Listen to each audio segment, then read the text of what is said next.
One of the things I think about most when reflecting on the last 18 months of our lives is all of the millions of small losses we have endured over this period of pandemic living, of sheltering away, of coming together online, of the hope and the promise of vaccines, in politicized public health, in rejection of the collective hope, in new variants and daily changing circumstances. We have all lost so many small things. We all have our own personal losses, and then there are, of course, the big collective ones. This service is a time for us to name what we have lost and to be of compassionate witness to one another so that we can heal from 18 weary months and find the space to begin to restore and to heal and to move forward as a collective whole.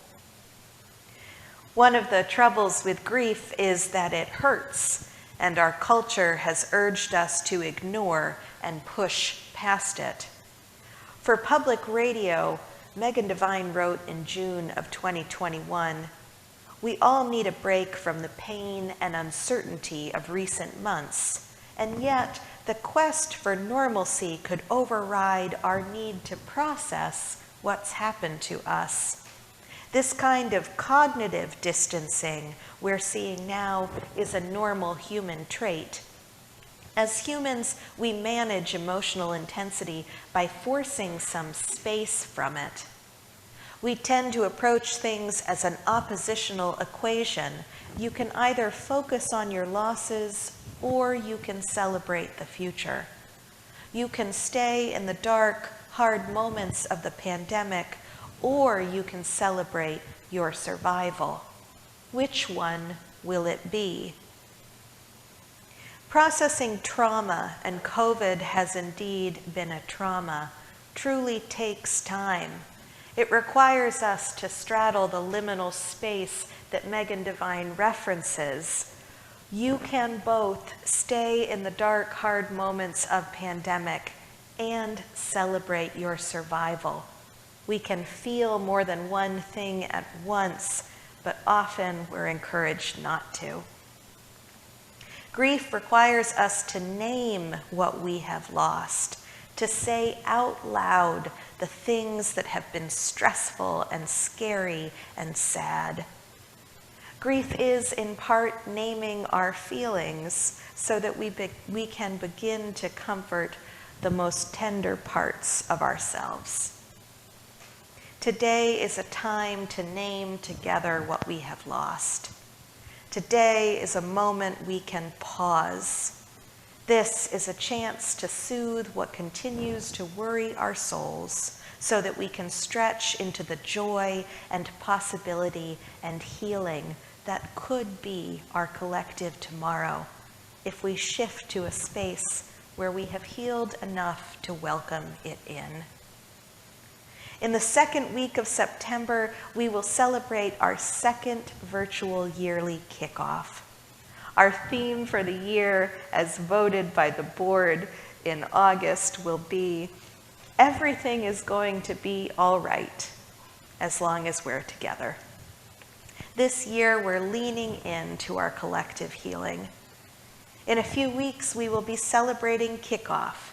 It's an exciting time of year, full of joy of what is possible.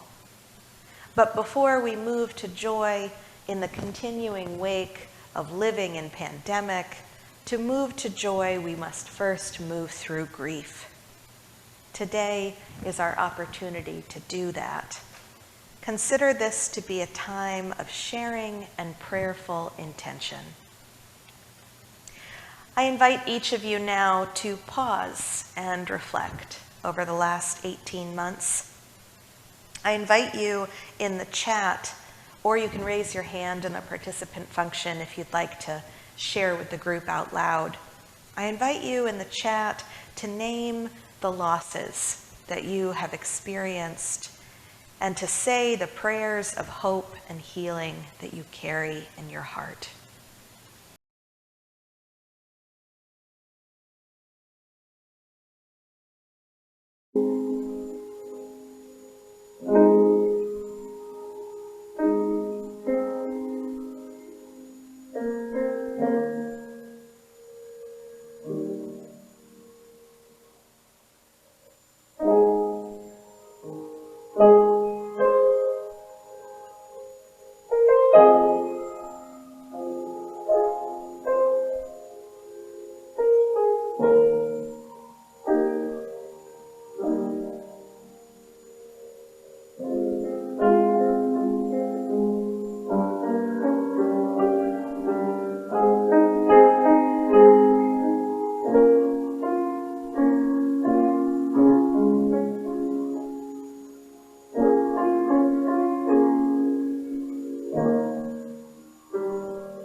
Friends, as we depart from one another today, may we do so holding the prayers of one another, those spoken here today and those that remain in our hearts.